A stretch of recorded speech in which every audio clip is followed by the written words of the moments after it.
The Tiny Seed by Carle. Read by me. It is fall.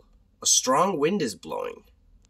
It blows flower seeds high in the air and carries them far across the land.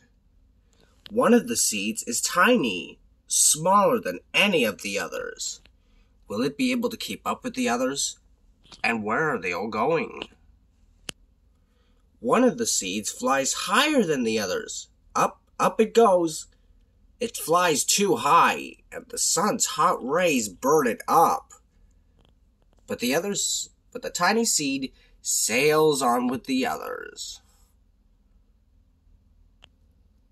Another seed lands in a tall and icy mountain. The ice never melts, and the seed cannot grow. The rest of the seeds fly on, but the tiny seed does not go as fast as the others. Now they fly over the ocean. One seed falls into the water and drowns. The others sail on with the wind, but the tiny seed does not go as high as the others. One seed drifts down into the desert. It is hot and dry, and the seed cannot grow. Now the tiny seed is flying very low, but the wind pushes it on with the others. Finally, the wind stops, and the seeds fall gently down on the ground.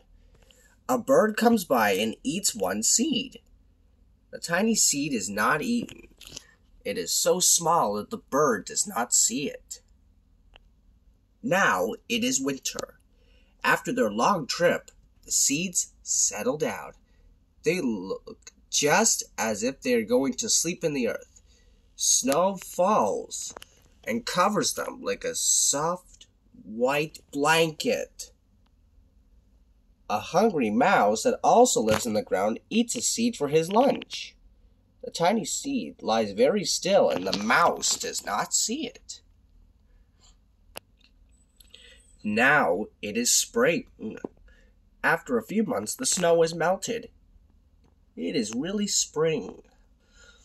Birds fly by, the sun shines, and rain falls. The seeds grow so round and full, they start to burst open a little. Now they are not seeds anymore. They are plants. First, they send roots down into the earth. Then their little stems begin to grow up toward the sun and air. There is another plant that grows much faster than the new little plants.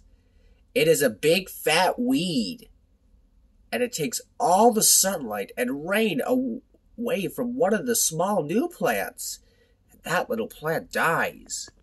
The tiny seed hasn't begun to grow yet. It will be too late. Hurry! But finally, it too starts to grow into a plant. The warm weather also brings the children out to play. They too have been waiting for the sun in springtime. One child doesn't see the plants as he runs along and, oh, he breaks one. Now it cannot grow anymore. The tiny plant that grew from the tiny seed is growing fast, but its neighbor grows even faster. Before the tiny plant has 3 leaves, the other plant has 7. And look, a bud. And now even a flower. But what is happening? First, there are footsteps. Then a shadow looms over them. Then a hand reaches down and breaks off the flower. A boy has picked the flower to give to a friend. It is summer. Now the tiny plant from the tiny seed is all alone.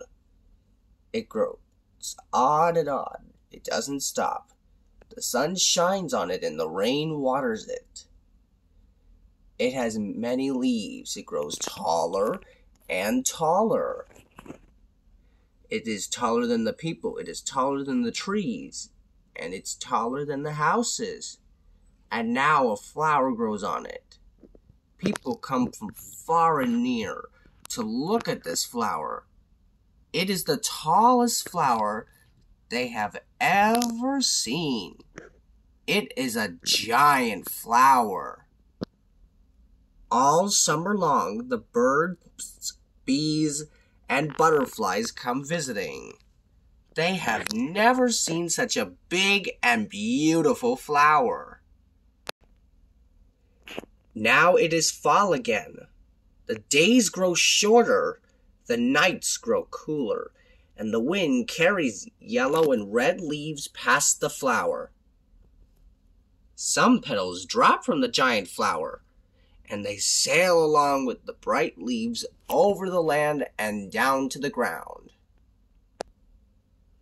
The wind blows harder. The flower has lost almost all of its petals. It sways and bends away from the wind, but the wind grows stronger and shakes the flower. Once more, the wind shakes the flower. This time, the flower's seed pod opens. Out come many tiny seeds that quickly sail far away on the wind. The end.